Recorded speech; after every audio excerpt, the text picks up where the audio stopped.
आइए, आज जो अपने बात करने जा रहे हैं एक महत्वपूर्ण विषय पर बात करने जा रहे हैं और इसका संबंध जो है संविधान से है, कॉन्स्टिट्यूशन से है। इसमें कई ऐसी बातें हैं जो अपने नोट्स के अंदर नहीं है। कुछ ऐसे शब्द मुझे नए मिले हैं जो आपको जानने चाहिए। मैं बता दूंगा कौन सी नई चीज़ें हैं और अपडेशन भी है इसके अंदर। करंट यही होता है, अपडेट करना, उसको हम लेके चलेंगे, ठीक है ना। जो चीज़ें हैं अपने नोट्स के अंदर उनको मैं ज़्यादा लेके नहीं चलूँगा क्योंकि वो आपकी लिखी हुई है, सारा करने की आवश्यकता नहीं होती उसकी। मैं बात करने जा रहा हूँ संविधान दिवस की। संविधान दिवस की बात करने जा रहा हूँ, बहुत महत्वपूर्ण है, ध्यान रखना। जब भी कोई ऐसा घटनाक्रम या कोई घटना जिसका संबंध 25 वर्ष के पूरे होने से हो या 25वें वर्ष में प्रवेश किया हो या 50 वर्ष पूरे किए हो या प्रवेश किया हो, 75 वर्ष पूरे किए हो या प्रवेश किया हो, 100 वर्ष, 125 वर्ष, 150, 175, 200, जहाँ भी आपको किसी भी घटना के बारे में ये बात मिल जाए उसको मोस्ट टू मोस्ट इम्पोर्टेंट लगा लेना, वो महत्वपूर्ण होती है हमेशा हमेशा। तो अब जो मैं आपको कराने जा रहा हूँ, आज 26 नवंबर है। 26 नवंबर के बाद में जो चीज़ें आएगी, अब जो पेपर होंगे आपको इस टॉपिक में से क्वेश्चन मान के चलना 99.9% मिलेंगे। 99.9%। इसकी ताकत 99.9% क्यों है? इसलिए है कि बकायदा इस संबंध में भारत की राष्ट्रपति द्रौपदी मुर्मू ने इसके संबंध में संबोधन दिया है, एड्रेस किया है देश को। बहुत बड़ी बात होती है। प्रधानमंत्री जी ने इसके बारे में बात की है, समझे ना बात को। वो है हमारा जो संविधान है उसके पारित होने के 75 वर्ष पूरे हुए हैं, समझे ना बात को। जैसे मैं आपसे एक बात बताऊं, 26 नवंबर 1949 ये डेट याद कीजिए। जब आपको ये करवाया जाता है तो मैं आपको कई बार बताता हूँ कि ये डेट बहुत इंपॉर्टेंट होती है। इसके साथ साथ मैं 9 दिसंबर 1946 की डेट बताता हूँ। इसके साथ साथ मैं आपको 16 अगस्त 1946 की डेट बताता हूँ। इसके साथ साथ में आपको ये डेट आती है। उसके बाद 24 जनवरी 1950 आती है। उसके बाद 26 जनवरी 1950 आती है। मैं आपको कहता हूँ ये 5 डेट बिना रिवीजन किए हमेशा तैयार रहनी चाहिए। तो यहाँ पर क्या हुआ था, क्या बात हुई थी, याद कीजिए। मैं अपने नोट्स की बात करूँगा, एक बार मैं आपको जोड़ दूँ, साथ साथ लिखते जाना चाहिए। मैं आपको वहाँ पे ये लिखाता हूँ, भारतीय संविधान को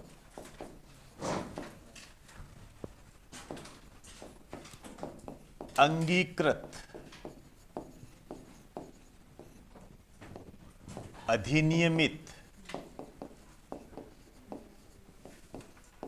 व आत्माप्रित किया गया।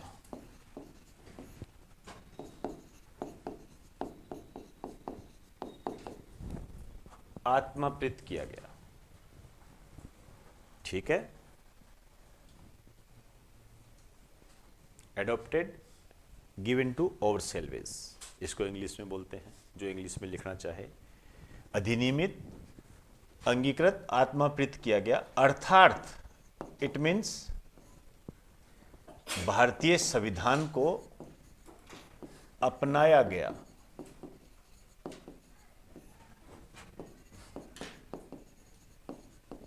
भारतीय संविधान को अपनाया गया, ठीक है। अर्थात तीसरी लैंग्वेज,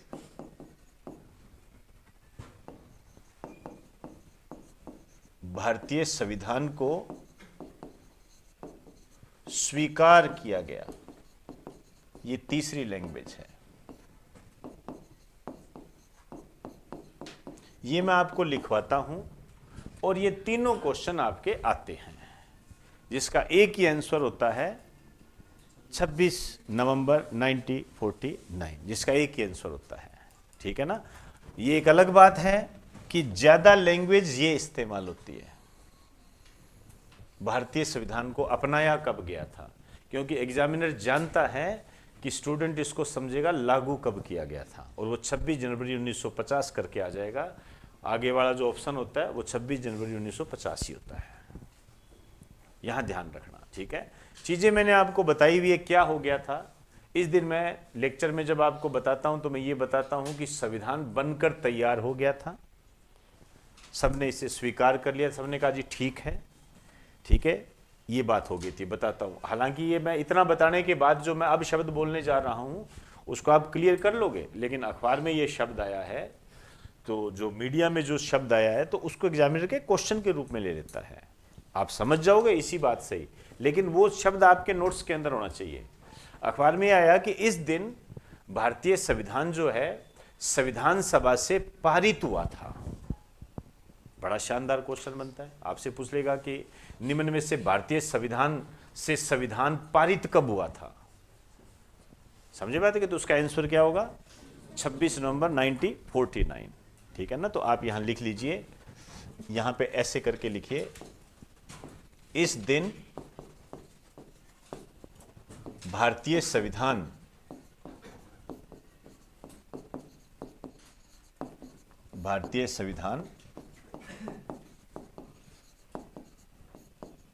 संविधान सभा से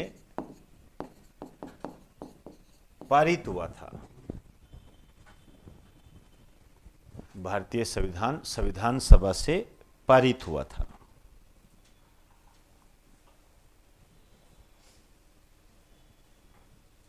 होगी बात सारी, ये है इसकी कहानी पूरी, ठीक है।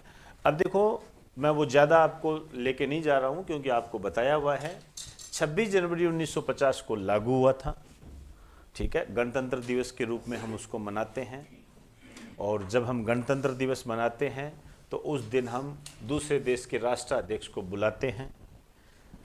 अभी जो 26 जनवरी 2025 को जो हमारे मुख्य अतिथि आएंगे, अभी तक जो प्रस्तावित है वो है इंडोनेशिया के 8वें राष्ट्रपति। अभी जो राष्ट्रपति नए नए बने हैं, अक्टूबर के अंदर ही बने थे, बताओ क्या है, प्रोबोवो सुबियांतो इंडोनेशिया के राष्ट्रपति है, वो आ सकते हैं, अभी ऑफिशियल यही है। आगे देखते हैं, आप जानते हो कि कई सालों से अपने देख रहे हैं, चुनते किसी को आता कोई और है, ऐसे कई बार हो जाता है, ठीक है ना। तो अभी तक इसके अपडेशन यही है अपने पास, लेकिन मैं उसकी बात नहीं करने जा रहा, वो फिर लंबा पड़ जाएगा, मैं इधर आ रहा हूं सारा। अब ये जो 26 नवंबर है, इस दिन को क्या है, संविधान दिवस मनाया जाता है। 2 मिनट रुकना, 2 मिनट, सिर्फ 2 मिनट रुक जाइए। देखो यहां आपने सिर्फ एक बात और ये और ऐड करनी है कि 26 नवंबर 2024 को 75 वर्ष पूर्ण। ये जो बात है इस टॉपिक को बता देती है कि आपके लिए मोस्ट इंपॉर्टेंट है। 75 वर्ष पूर्ण, इसके 75 साल पूरे हो गए। क्लियर। आइए अब हम ये संविधान दिवस मनाते हैं, ठीक है ना। कब मनाते हैं, 26 नवंबर को। हालांकि हम 26 नवंबर को विधि दिवस भी मनाते हैं, ऐसी बात नहीं है, लेकिन मैं विधि दिवस की बात अभी नहीं करने जा रहा हूं। आप चाहो तो कहीं साइड में लिख देना भी 26 नवंबर को विधि दिवस, कानून दिवस भी मनाते हैं, लेकिन ये पुरानी चीजें हैं, तब की बातें हैं। ये है मूल बात, संविधान दिवस मनाते हैं इसको। आपको ध्यान रखना है कि ये जो प्रारंभ है ये हुआ था 26 नवंबर 2015। सबसे पहले ये 2015 में बनाया गया था। ये पूछा जा सकता है आपसे, मैंने अभी एमसीक्यू में आपको कुछ चीजें बताई थी कि जो घटना घटित होती है, संविधान दिवस छोटी बात नहीं है, इतना तो समझते हो, इसमें तो कोई बताने की जरूरत नहीं है आपको। तो आपसे पूछ लेगा पहली बार कब मनाया गया था ये, तो 2015 में ये पहली बार मनाया गया था, ठीक है ना। और इसकी जो घोषणा की थी सामाजिक न्याय व अधिकारिता मंत्रालय के द्वारा। तो इसमें लिख दीजिए सामाजिक न्याय व अधिकारिता मंत्रालय के द्वारा। अभी जो हमारे सामने लेटेस्ट है वो है 26 नवंबर 2024। लेटेस्ट 26 नवंबर 2024 है। ठीक है, आपको यहाँ ध्यान रखना है कि इसकी थीम क्या है। इस दिवस की जो थीम है, ये अच्छा क्वेश्चन है, ध्यान रखना। इसकी थीम रखी गई है हमारा संविधान,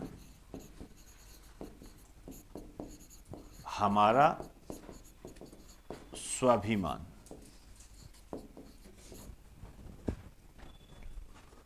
हमारा संविधान, हमारा स्वाभिमान।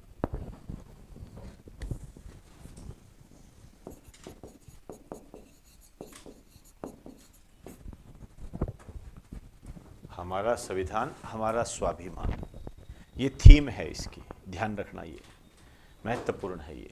ठीक, अब देखो ये संविधान कैसे बना था। प्रारूप समिति डॉक्टर भीमराव अंबेडकर की अध्यक्षता में गठित की गई थी। उसमें 6 सदस्य थे। भीमराव अंबेडकर जी को मिलाओगे तो 7 हो जाएंगे टोटल। वो प्रारूप समिति के अध्यक्ष डॉक्टर भीमराव अंबेडकर थे। ये क्वेश्चन कई बार आता है। ठीक है, मैं वो बातें नहीं बताने जा रहा, ठीक है ना, क्या लागू हुआ था वो सब आपके पास है। मैं यहाँ पर कुछ नई बात बताने जा रहा हूँ आपको, और जो आपको एग्जाम की दृष्टि से अपने नोट्स में ऐड करनी है। ऐसे लिखिए, मुख्य बातें, मुख्य बातें।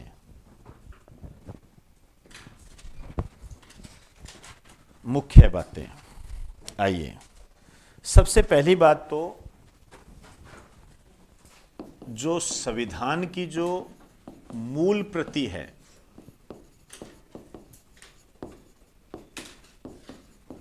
मूल कॉपी मतलब ओरिजिनल कॉपी,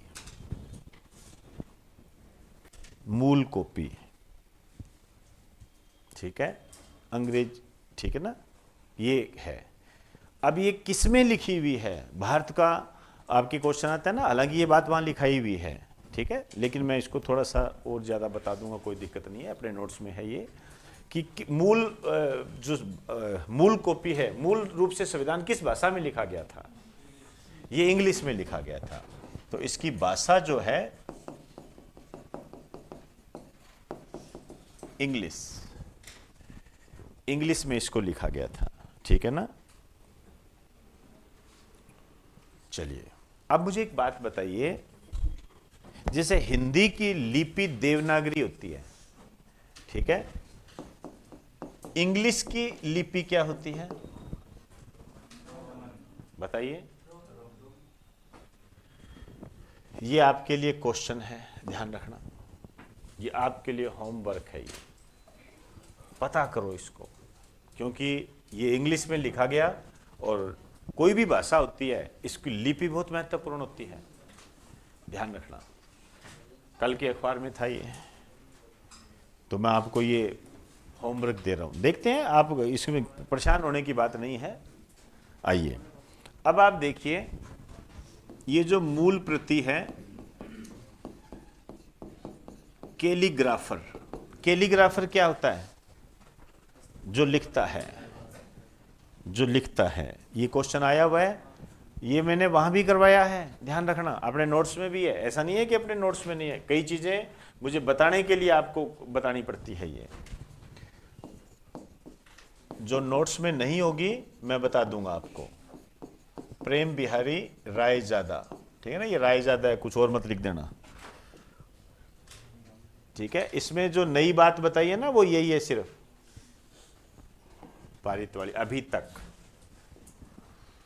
प्रेम बिहारी रायजादा, ठीक है, कुछ और मत कह देना, ठीक है। अब देखिए, जो मैंने बात नहीं लिखाई वो बात बताने जा रहा हूं। ये जो प्रेम बिहारी रायजादा है, संविधान के प्रत्येक पन्ने पर इसका नाम है, प्रत्येक पन्ने पर इसका नाम लिखा हुआ है, और अंतिम पन्ने पर इसके दादा का नाम लिखा हुआ है। ये अपने नोट्स में बात नहीं है, और इसको आप उस रूप से मत लीजिए, ये क्वेश्चन महत्वपूर्ण है। संविधान के प्रत्येक पन्ने पर किसका नाम है? क्योंकि क्वेश्चन यहां तक आए हुए हैं कि संविधान, भारतीय संविधान पर सबसे पहले हस्ताक्षर किसने किए थे, और अंतिम हस्ताक्षर किसने किए थे, कितने सदस्यों ने हस्ताक्षर किए थे, वो सब अपने नोट्स के अंदर लिखाया हुआ है, उसकी चर्चा नहीं करने जा रहा, ठीक है ना। तो प्रत्येक पन्ने पर इसका नाम है और इसके लिए बकायदा नाम लिखने की एवज में इन्होंने जो इसका इनका जो मेन ताना होता है वो नहीं लिया था इन्होंने, ठीक है। मेरे को नाम लिख लेने दो, मेरे को पैसे मत दो, हैं? हाँ, तो इसमें लिख दीजिए इसका नाम प्रत्येक पन्ने पर है, इसका नाम प्रत्येक पन्ने पर है। अंतिम पेज पर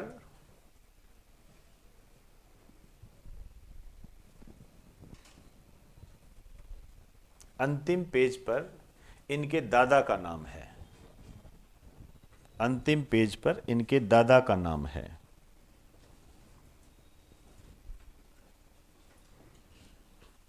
चले, आइए अब आप देखिए, अब देखो, मैं एक बसंत कृष्ण वैद्य है, उनके बारे में नहीं बता रहा मैं, ठीक है ना, जिन्होंने हिंदी में अनुवाद किया था, इसको हिंदी में लिखा था, वो नहीं करने जा रहा, वो लिखा हुआ है। अब आप देखिए यहां पर एक बात और आई कि संविधान को लिखते समय 432 पेन की निब घिस गई थी, ठीक है ना, इसको मजाक में लेने की आवश्यकता नहीं है, लिख दीजिए 432 पेन की निब घिस गई थी, 432 पेन की निब घिस गई थी।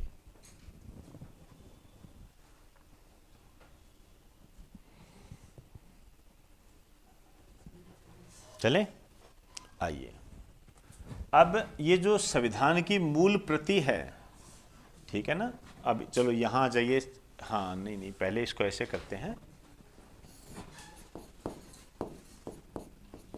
कहां रखी गई है, कहां रखी गई है? ये जो रखी गई है संसदीय पुस्तकालय, मतलब संसद के अंदर जो लाइब्रेरी बनी हुई है ना, उसके अंदर भारत की संविधान की मूल प्रति रखी हुई है। संसदीय पुस्तकालय में,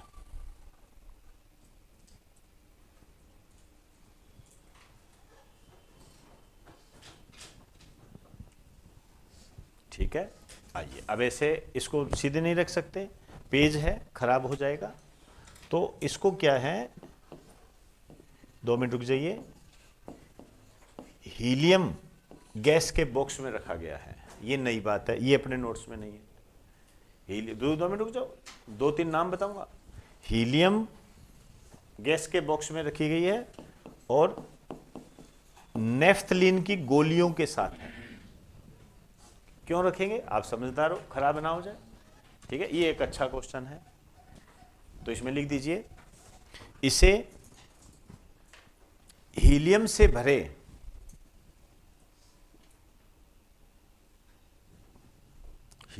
भरे बॉक्स में नेफ्थलीन गेंदों के साथ या गोलियों के साथ, एक ही बात है, नेफ्थलीन गेंदों के साथ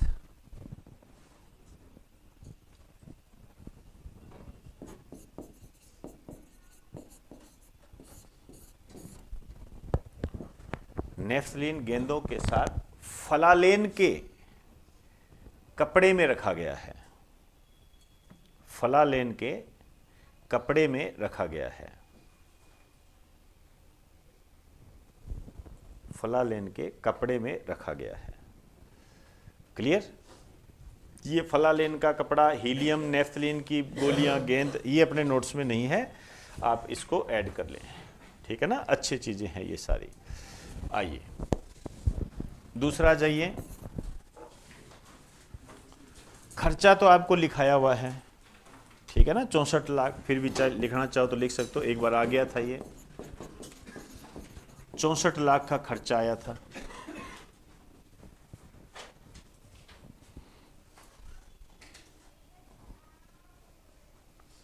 ठीक, एक इसके अंदर शब्द कितने हैं, ये ऐसे तो लिखाया हुआ है आपको कि ये विश्व का सबसे बड़ा संविधान है, सबसे बड़ा लिखित संविधान है, लेकिन वहां शब्द नहीं लिखाए हुए।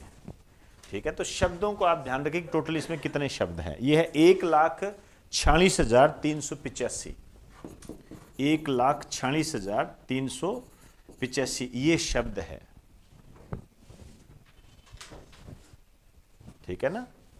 आप यहां ये एक बात कह सकते हो, इसके नीचे लिख दो, इसी कारण से, मतलब शब्दों के कारण ही, ज्यादा शब्द है इसलिए, इसी कारण से भारत का संविधान विश्व का सबसे बड़ा संविधान है। भारत का संविधान विश्व का सबसे बड़ा संविधान है।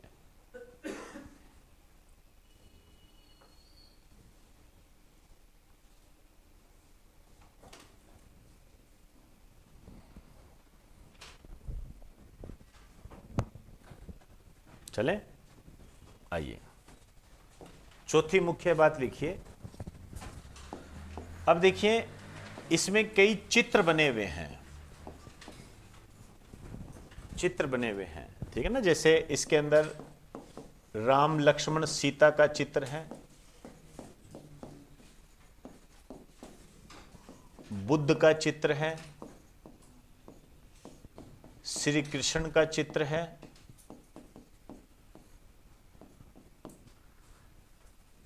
ठीक है, और हनुमान जी का चित्र है, और इसके अंदर अकबर का चित्र है, दरबार में बैठा अकबर, अकबर का चित्र है, ऊंट का चित्र है इसके अंदर, रेगिस्तान में चलते हुए ऊंट दिखाए गए हैं इसके अंदर, अशोक चिन्ह है,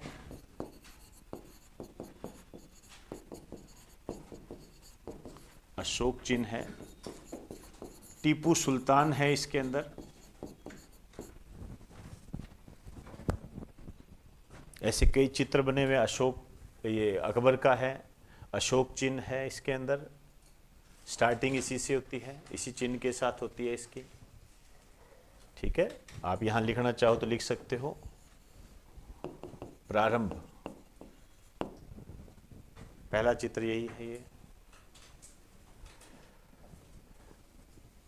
चलें, आइए,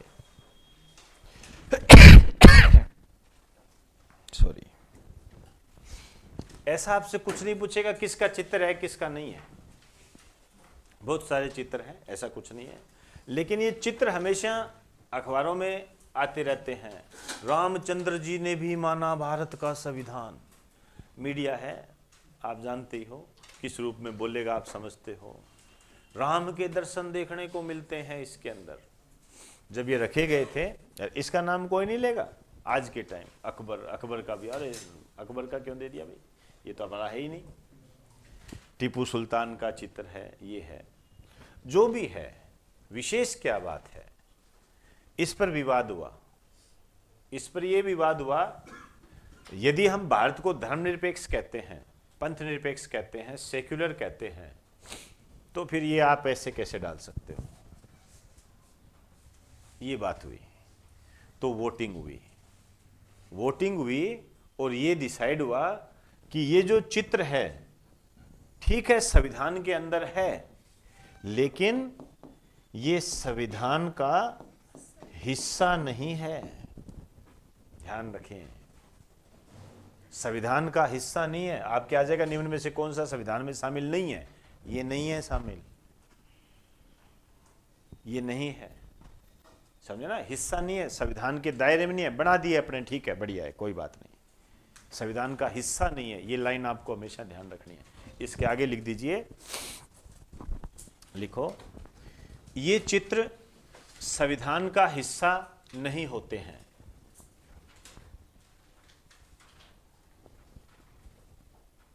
ये चित्र संविधान का हिस्सा नहीं होते हैं।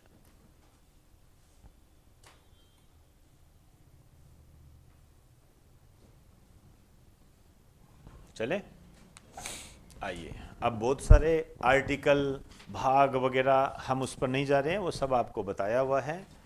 अब जो मैं बात करने जा रहा हूं वो बहुत महत्वपूर्ण है, और उसमें क्या है, आप लोगों को कंफ्यूजिंग भी बहुत रहती है, तो वो कंफ्यूजिंग आज ही दूर कर लेना, ठीक है ना। देखिए, जो जैसे आप कहते हो कि संविधान में कितने संशोधन हुए, ये बड़ा एक विवादास्पद होता है, ठीक है। संविधान में कितने संशोधन, बताओ कितने हुए? 106। लेकिन आप कभी कभी 128 नाम नहीं सुनते? 123वां संविधान संशोधन, 125वां संविधान संशोधन, सुनते हो कि नहीं सुनते? पहले तो ये बताओ। हैं, आप नहीं सुनते, कोई बात नहीं, नहीं सुनते होंगे, लेकिन सुन लेते तो ठीक था, ये भी आता है, ठीक है। अब इसको क्लियर कर दीजिए ये क्या चीज है, ठीक है ना। देखो, यदि आपसे ये कह दे कि भारतीय संविधान में कुल कितने संशोधन हुए हैं, ठीक है ना, मेरा क्वेश्चन क्या है, भारतीय संविधान में कुल कितने संशोधन हुए, तो जो कुल संशोधन यदि आपको कह दे, अमेंडमेंट यदि आपको कह दे, तो इसका आंसर होगा आज की डेट तक 106, आज की डेट तक 106,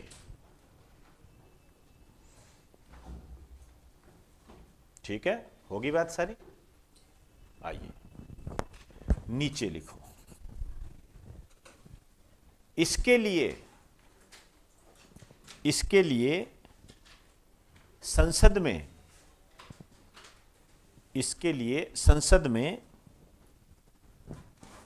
128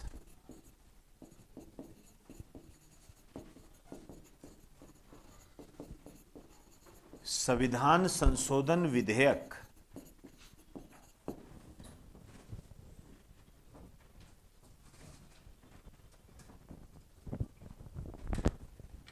इसके लिए संसद में 128 संविधान संशोधन विधेयक पेश किए गए।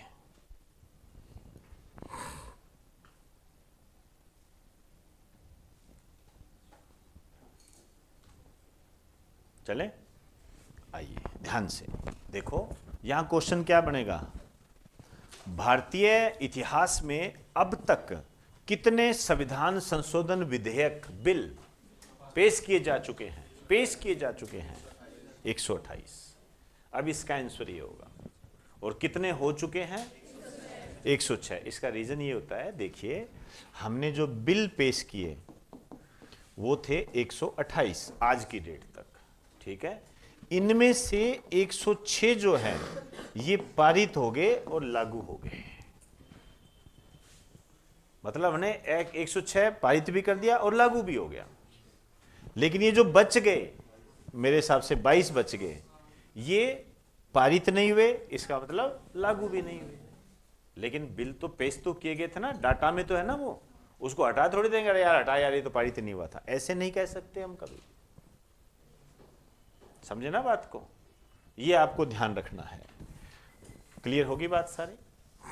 आइए अब देखिए, आपको यह ध्यान रखना है कि ये जो 128वां संविधान संशोधन विधेयक है, या जैसे मैं आपसे कहूं 106वां संशोधन कौन सा था, किसके क्या कानून बना था, वो कौन सा था?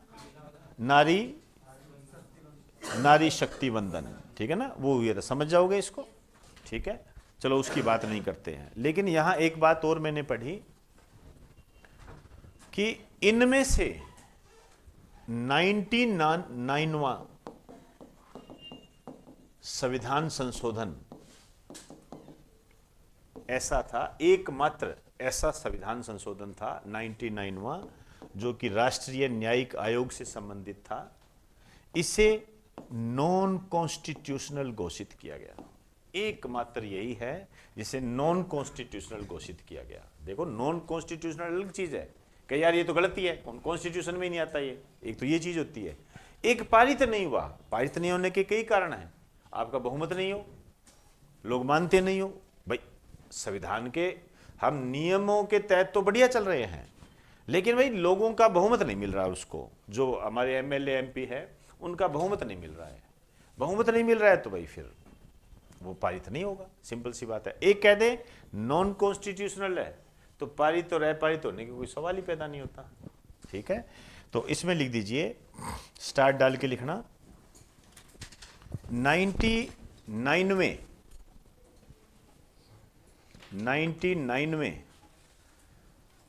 संविधान संशोधन को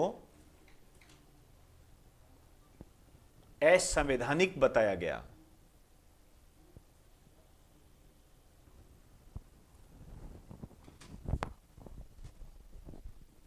नाइन्टी संविधान संशोधन को असंवैधानिक बताया गया। यह है राष्ट्रीय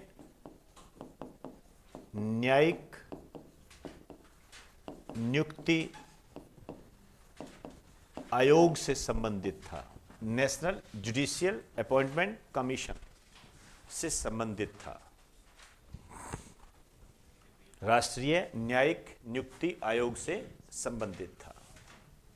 ठीक है, ये ऐसा था कि भारत में जो सुप्रीम कोर्ट, हाई कोर्ट है, उसमें हम जजेस की नियुक्ति करेंगे और उसमें क्या है, 2 मंत्री होंगे। ठीक है, ये 2015 में आया था नरेंद्र मोदी सरकार के द्वारा कि 2 मंत्री होंगे जिनके पास वीटो पावर होगी। ठीक है, वीटो पावर होगी, और यदि उन्होंने मना कर दिया कि ये सीजीआई नहीं बनना चाहिए, ये जज नहीं बनना चाहिए, ये हाई कोर्ट में जज नहीं बनना चाहिए, तो वो नहीं बनेगा। मतलब कार्यपालिका, एग्जीक्यूटिव, मतलब मंत्री को आप उसके अंदर अधिकार दे रहे हो कि वो जजों की नियुक्ति करे। ठीक है, जब ये असंवैधानिक था, क्योंकि आर्टिकल 51 में कार्यपालिका और न्यायपालिका का पृथक्करण बताया गया है, separation of executive and judiciary. आप दोनों को एक साथ लेकर नहीं चल सकते। ठीक है, न्यायपालिका न्यायपालिका है, कार्यपालिका कार्यपालिका है। ये बात इसके अंदर कही गई थी। तब का ये नॉन कॉन्स्टिट्यूशनल है, असंवैधानिक है। कर भी कैसे सकते हैं आप देखिए, यदि हम वर्तमान एक रिपोर्ट देखें तो लगभग 60% सांसद और एमएलए ये किसी न किसी मामले में लिप्त हैं। अपराध के मामले में, हत्या के मामले में, बलात्कार के मामले में, भ्रष्टाचार के मामले में इन पर केस चल रहे हैं। 60% लगभग, ठीक है ना, आंकड़ा थोड़ा ऊपर नीचे हो सकता है, लगभग इतने लिप्त है ये। अभी थोड़े टाइम पहले रिपोर्ट आई थी, मैंने आपको बताया भी था उसके अंदर, तो इतने लिप्त है ये। अब आप सोचिए, इनके मामले कोर्ट में चल रहे हैं और इनको यदि ये राइट्स दे दिया गया कि ये न्यायाधीश की नियुक्ति कर सकते हैं, तो ये पहले ही बात कर रहे हैं, हाँ भाई बता क्या डिसीजन देगा। डिसीजन देता है तो बढ़ा देते हैं तेरे को राजस्थान हाई कोर्ट का जज, बोल क्या कहता है। नहीं करेगा, नहीं बढ़ाएंगे। सोच के देखिए क्या चल रहा है। ठीक है ना, समझे बात ये। और इसमें एक रिपोर्ट ये भी आई थी कि इसमें जो सबसे ज्यादा है वो किस पार्टी के हैं, बीजेपी के। ठीक है, जीरो टॉलरेंस नीति वाले हैं ना जो, उनका है, उनके हैं सबसे ज्यादा। अखबार में आया था, मैं नहीं बता रहा भाई, मेरे आपने पढ़ा हो, नहीं कोई कह दे गुरु जी ऐसे बोल रहे हैं, हमें तो बतानी जरूरी होती है। सब ज्यादा इसके हैं। चलो जो भी है, समझ गए होंगे बात सारे। यहां पर आपको एक बात और भी ध्यान रखनी है, स्टार डाल के लिख दीजिए, पहला संविधान संशोधन, शानदार क्वेश्चन। पहला संविधान संशोधन ये 1951 में हुआ था, 1951 के अंदर हुआ था पहला संविधान संशोधन। इसमें क्या कहा गया था, इसमें एक बात ये कही गई थी, जमींदारी प्रथा का अंत, ये बात कही गई थी। जमींदारी प्रथा, ठीक है ना, जो जागीरदार वगैरह होते हैं ना, जिनके पास जागीरें ज्यादा थी, ठीक है ना, उसको अंत किया गया। ठीक है, तो ये जमींदारी प्रथा का अंत क्या हुआ था। जमींदारी प्रथा का अंत ये था कि जैसे एक जमींदार होता था, उसके पास कम से कम 100 गांवों की जागीर होती थी, 100 गांव उसके अंडर में आते थे। तो 100 गांव की जो जमीन होती थी खेती की, वो उसके अंडर में आती थी, वो उसकी होती थी, तो वो खेती करवाता था। तो जो सारा अनाज होता ना, वो उसके पास जाता, जमींदार के पास जाता। और जो लोग होते वो बस उसके आधार पर खेती करते, या तो उसको अनाज का हिस्सा मिलता या कुछ रुपए पानी मिल जाते इससे।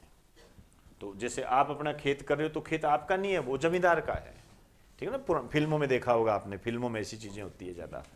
तो वो थे, तो ये पहला संविधान संशोधन हुआ था। इसमें ये कहा गया कि जो जिस जमीन पर खेती कर रहा है, जो जिस जमीन पर खेती कर रहा है वो उसी की जमीन है, और उसकी रजिस्ट्री करा दी गई थी। आज जो आपके पास जमीन है वो किसी न किसी जमींदार के पास थी, ठीक है ना, जो आज आपके नाम है। ये ऐसा है, जमीनें बहुत किसानों के पास नहीं होती, जमींदारों के पास होती थी। जमींदार, कई फिल्म देखना, एक फिल्म है लुटेरा, ठीक ना, रणवीर सिंह की है मेरे हिसाब से वो, तो उसमें ये बताई गई है जमींदारी प्रथा, आपको पूरा डिटेल मिल जाएगा। और ये जो जमींदारी प्रथा का जो अंत किया था ना, ये खराब काम किया था जवाहरलाल नेहरू ने, ये उसने किया था, ये नहीं करना चाहिए था। दूसरा लिखो, SC ST के कल्याण को प्राथमिकता।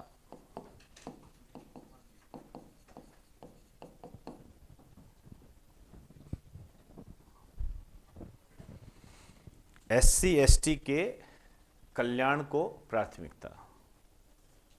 भाई जो शेड्यूल कास्ट है, अनुसूचित जाति है, अनुसूचित जनजाति है, इसके कल्याण के हम कदम उठाएंगे, ये संविधान में लिख दिया गया।